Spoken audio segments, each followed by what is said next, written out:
we get in rotations and then we're not holding our one-on-one.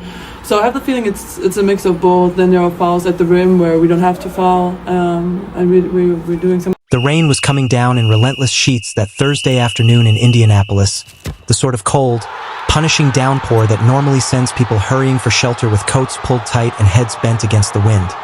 Yet there was one woman who didn't run. She simply sat on a drenched bus stop bench, soaked through but strangely composed, holding a small plastic container of food as though it were something precious and fragile, something she couldn't afford to lose or delay. That was when Caitlin Clark's driver had to stop at the red light directly in front of her.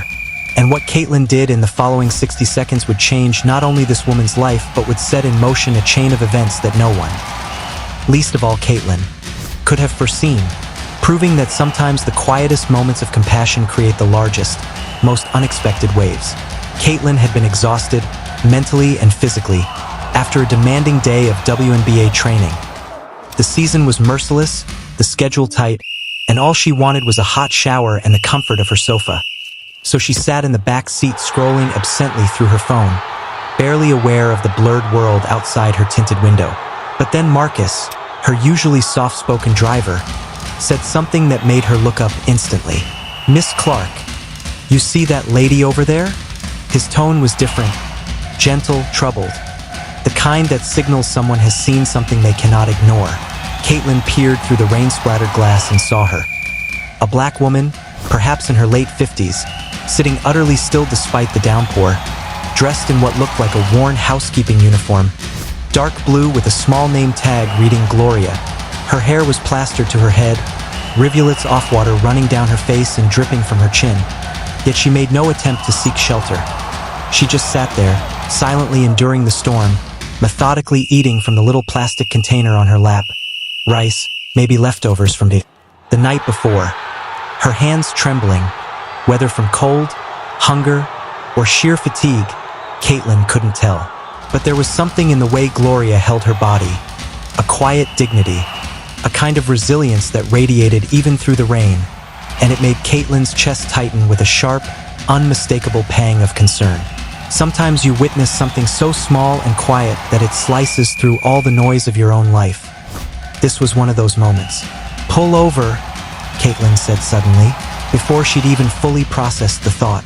The light turned green, but Marcus eased the car to the curb without hesitation.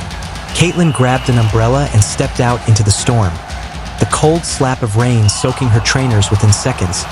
But she didn't care. She walked towards the bus stop, holding the umbrella over both of them as she crouched slightly. "Ma'am," she said gently, "why are you sitting out here in this rain?"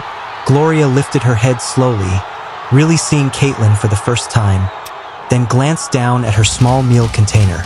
"Bus doesn't come for another 40 minutes, she said matter-of-factly, "and my break's only 30 minutes.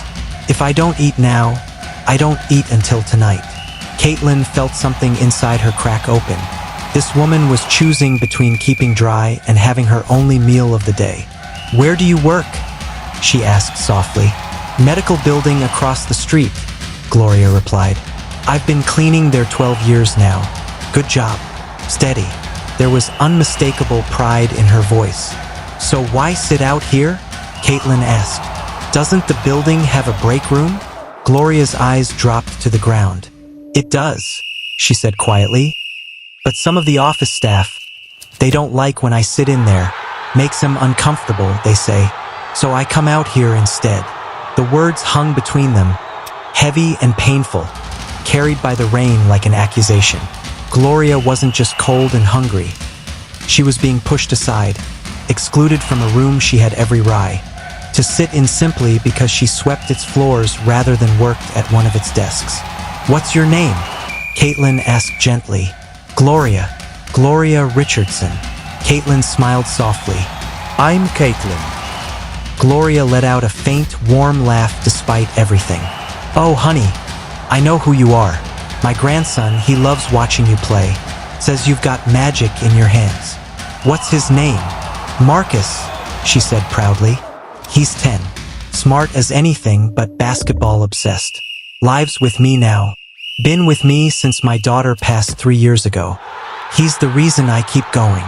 And suddenly, Caitlin saw her differently. Not just as a woman eating in the rain, but as a grandmother raising a child alone, carrying financial stress, grief, and responsibility with no one to lighten the load. Working a job where even basic dignity was denied to her. The injustice of it burned inside Caitlin. "Gloria," she said gently, "would you allow me to help you?" Gloria sat up straighter. "I don't take charity, Miss Clark. I work for everything I got." "I know you do," Caitlin replied quickly. "This isn't charity. It's one person seeing another person in a hard moment and wanting to help." Over the next hour, as Marcus drove them through the rainy city, Caitlin sitting beside Gloria in the back seat, she learned about a life built on quiet heroism. Double shifts to afford school supplies for her grandson, skipped meals so he could eat, evenings spent helping him with homework despite being bone-tired, nights crying quietly so he wouldn't hear her, mornings waking before dawn to catch the bus because she couldn't afford a car. And the uniform, the one she wore with pride, was the same one that made others treat her as though she were less than them.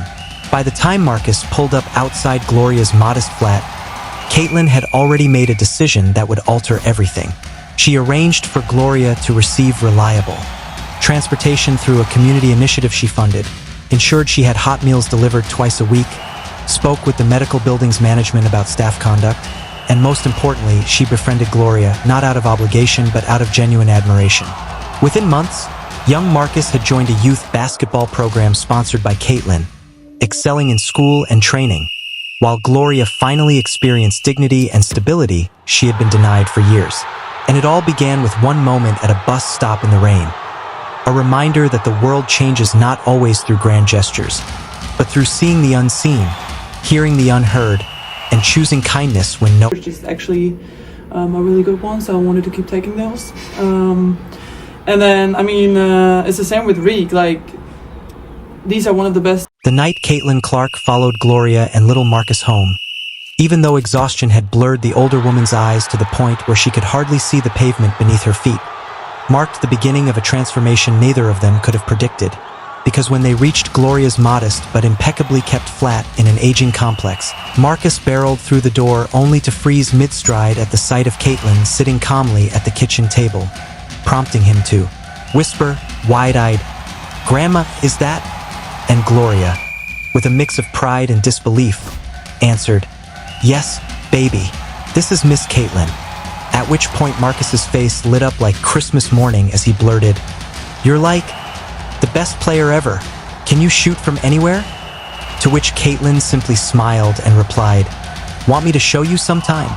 And that, quite unexpectedly, was the true beginning, not with a check, not with a charity photo, but with Caitlin returning the following week with a basketball under her arm and spending 2 full hours in the cracked parking area of the complex, teaching Marcus footwork, balance, and the kind of patience that builds not just athletes but character. She came the week after that, and the week after, until she learned things that changed her entire understanding of the world. How Marcus had never attended a proper basketball camp because the cheapest one cost more than what Gloria earned in 2 months.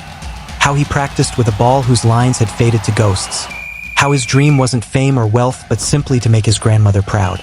And it was then Caitlin realized she had been thinking far too small.